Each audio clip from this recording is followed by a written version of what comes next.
जिंदगी में कभी सोचा है कि हम क्यों पैदा किए गए? क्या सिर्फ खाने, पीने, कमाने और मर जाने के लिए? नहीं, बल्कि हमें पैदा किया गया अल्लाह की इबादत के लिए और इस दुनिया की मुश्किलों के जरिए इम्तिहान के लिए। अल्लाह ताला कुरान में फरमाते हैं, मैंने जिन्न और इंसान को सिर्फ अपनी इबादत के लिए पैदा किया। दोस्तों, अक्सर हम सोचते हैं कि हमारी दुआएं क्यों कबूल नहीं हो रही, हमारी जिंदगी आसान क्यों नहीं हो रही। लेकिन याद रखो, दुनिया जन्नत नहीं है, यहाँ आराम नहीं है, यहाँ सुकून नहीं है, यहाँ सब कुछ सिर्फ इम्तिहान है। सोचो, जब यूसुफ अलैहिस्सलाम को उनके भाइयों ने कुएं में फेंक दिया, फिर गुलामी में बेच दिया, फिर जेल में डाल दिया, लेकिन उन्होंने सब्र और तवक्कुल किया। नतीजा क्या हुआ? अल्लाह ने उन्हें मिस्र का हाकिम बना दिया। जब नबी सल्लल्लाहु अलैहि वसल्लम पर मक्का के लोगों ने ताने मारे, पत्थर मारे, बहिष्कार किया, मगर उन्होंने हार नहीं मानी। उन्होंने सब्र किया, तवक्कुल किया और फिर अल्लाह ने उन्हें वह मकाम दिया कि आज पूरी दुनिया उनके नाम पर दरूद भेजती है। दोस्तों, आज हम छोटी सी मुश्किल में मायूस हो जाते हैं। एक नौकरी न मिले, बिजनेस न चले,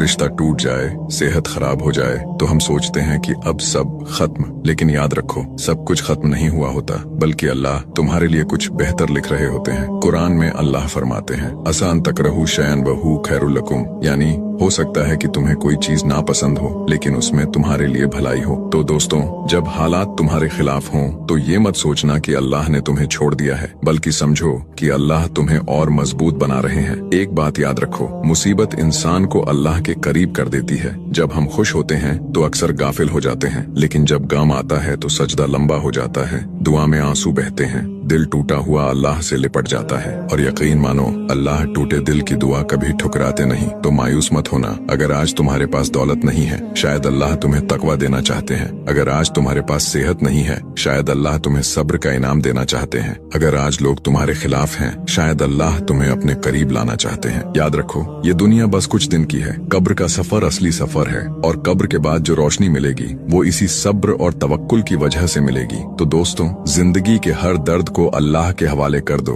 जब दिल टूटे तो सजदा करो, जब लोग छोड़ दें तो दुआ करो, जब दुनिया ताना दे तो कुरान पढ़ो, और फिर देखो कैसे दिल को सुकून मिलता है, कैसे रहमत बरसती है, कैसे अल्लाह ऐसे दरवाजे खोलते हैं जिनका तसव्वुर भी नहीं किया था। आओ इस वक्त दुआ करें, ऐ अल्लाह, हमें सब्र अता फरमा, हमें तवक्कुल अता फरमा, हमें अपने करीब कर दे, हमारे गुनाह माफ कर दे, हमारे दिल को सुकून और हमारी जिंदगी को बरकत से भर दे। आमीन। तो दोस्तों, मायूस मत होना। याद रखो, जितनी बड़ी मुश्किल होगी, उससे कहीं ज्यादा बड़ी रहमत अल्लाह की होगी, और यही यकीन तुम्हें जिंदगी की हर मुश्किल से पार ले जाएगा।